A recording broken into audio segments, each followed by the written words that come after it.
திருப்பாடல் 22. தூய்மை மிகு புலம்பல். என் இறைவா, ஏன் என்னை கைவிட்டீர்? என்னை காப்பாற்றாமலும் என்னை தேம்பி செல்வதை கேளாமலும் ஏன் வெகு தொலைவில் இருக்கின்றீர்? என் கடவுளே, நான் பகலில் மன்றாடுகின்றேன், நீர் பதில் அளிப்பதில்லை. இரவிலும் மன்றாடுகின்றேன், எனக்கு அனுமதி கிடைப்பதில்லை. நீரோ தூயவராய் விளங்குகின்றீர், இஸ்ரேலின் புகழ்ச்சிக்கு உரியவராய் வீற்றிருக்கின்றீர். எங்கள் மூதாதையர் உம்மில் நம்பிக்கை வைத்தனர், அவர்கள் நம்பியதால் நீர் அவர்களை விடுவித்தீர். உம்மை அவர்கள் வேண்டினார்கள், விடுவிக்கப்பட்டார்கள். உம்மை அவர்கள் நம்பினார்கள், ஏமாற்றம் அடையவில்லை. நானோ ஒரு புழு, மனிதன் இல்லை. மானிடரின் நிந்தைக்கு ஆளானேன், மக்களின் நிகழ்ச்சிக்கு உள்ளானேன். என்னை பார்ப்போர் எல்லோரும் என்னை ஏளனம் செய்கின்றனர். உதட்டை பிதுக்கி தலையை அசைத்து ஆண்டவரின் மீது நம்பிக்கை வைத்ததானே, அவர் இவனை மீட்கட்டும், தாம் அன்பு கூர்ந்து அவனை அவர் விடுவிக்கட்டும் என்கின்றனர். என்னை கருப்பையின் நின்று வெளிக்கொணர்ந்தவர் நேரே, என் தாயிடம் பால் குடிக்கையிலே என்னை பாதுகாத்து வந்தவரும் நேரே. கருப்பையிலிருந்தே உம்மை சார்ந்திருந்தேன், நான் என் தாயின் வயிற்றில் இருந்தது முதல் என் இறைவன் நேரே. என்னை விட்டு தொலைவில் போய்விடாதேயும், ஏனெனில் ஆபத்து நெருங்கிவிட்டது, மேலும் உதவி செய்வார் யாரும் இல்லை. காளைகள் பல என்னை சூழ்ந்து கொண்டுள்ளன, பாசானின் கொழுந்து எருதுகள் என்னை வளைத்து கொண்டன. அவர்கள் என்னை விழுங்க தங்கள் வாயை அகலத் திறக்கின்றார்கள். இரையை தேடி சீறி முழங்கும் சிங்கங்கள் போல் பாய்கின்றனர். நான் கொட்டப்பட்ட நீர் போலானேன், என் எலும்புகள் எல்லாம் கழன்று போயின. என் இதயம் மெழுகு போல் ஆயிற்று, என் உள்ளுறுப்புகளின் நடுவே உருகி போயிற்று.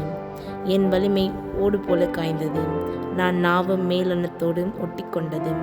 என்னை சாவின் புழுதியிலே போய்விட்டார்.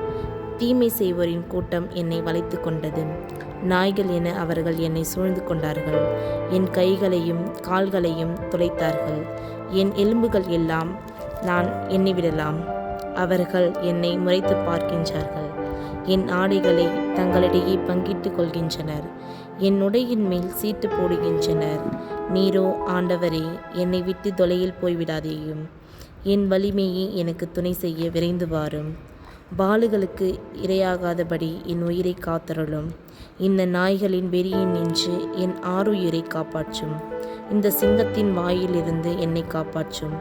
காட்டெருமைகளின் கொம்புகளில் சிக்கியுள்ள என்னை காத்தருளும். புகழ்ச்சி பாடல்.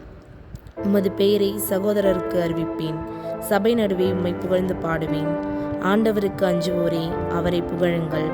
யாக்கோப்பின் மரபினரே, அனைவரும் அவரை மாட்சிப்படுத்துங்கள். இஸ்ரேலின் மரபினரே, அனைவரும் அவரை பணியுங்கள்.